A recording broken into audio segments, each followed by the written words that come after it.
to get ready to detail it again and clean it. However, I figured since I'm gonna have to put it on the lift, I figured this would be a good opportunity to show you guys how exactly to use the Let's Roll lift and dolly on this. Okay, first of all, if you guys know this issue about the DYNAs, right?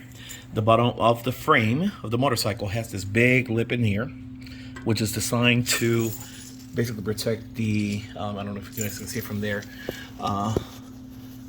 protect the huge oil pan for the motorcycle. So there's basically the motorcycle is not completely flat, or the frame is not completely flat. Also, it does not fully rectangular. You have this big inflection here. It starts tapering in. So in order to make this lift work, you cannot put it anywhere else but one position, one way only. You have to put the lift in such a way that the space between in the center of the lift clears this sphere. Okay, so you cannot, if you put it in here such that the lip hits the frame of the lift, or this lip here, is not gonna work. So you put it in here, right? And then for the dolly itself, for the dolly, you have to assemble it in such a way that all the hardware is inside out. Believe it or not, you have to maximize the space that you have between the fork of the dolly, right? So that means that the brakes has to be outside. Otherwise, when you go back and forth and this moves, this is going to be in the way of the kickstand.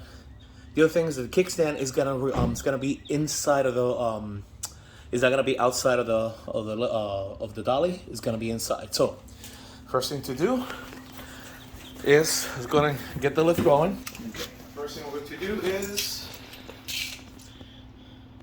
make sure you lift it. It's putting in here, yeah? Yes? Okay, good. So we're gonna go ahead and lift it. Of course, making sure that this clears.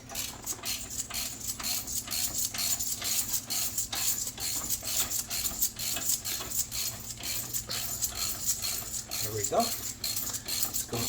Now, when you start lifting this, you have to go all the way up. There's not really a lot of clearance, okay? So basically, you have to make sure that the screw goes all the way in and really clear the dolly. The motorcycle's already off the ground.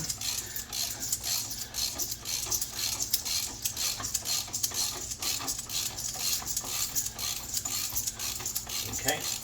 And most motorcycles at this point, you can probably put the dolly in. However, because this is not completely centered, you basically have to lift it all the way up in order to clear the space of the front tire. Front tire, look at the point on the front tire. Front tire is still touching the ground, right? So you have to go all the way up here, okay? At this point, when you have this all the way in, maybe get a couple of threads out, right? There you go, we have 2 threads. At this point, this is free, okay? So, all the way in. Now the dolly goes in this way only, okay? You cannot put it outside, obviously, because it's gonna hit the lift. It has to go all the way in here. If you notice, because you only have so much space, all this hardware has to be, you have to basically maximize the space you have in here. The other thing to take into consideration is that this part over here has to be higher than part of the back. Because of this way it's centered, if I put them both at the same level, the front tire is gonna touch. So you basically have to, this one low, right? If you notice, I put the hardware on the top hole for the back and the bottom hole in the front, so this one's lifted. You go all the way in, nice and clear. Make sure that, of course, the part of the kickstand is right in the middle. And now, come on this way. We lower it. Oh, sorry, all the way here. No, I don't want to lift it. I want to lower it. There we go. At this point, I think it's all loosened up. Lift this out. Put it on the motorcycle. And now you have a free roaming DYNA Harley-Davidson on the Let's Roll Dolly, on the cruiser.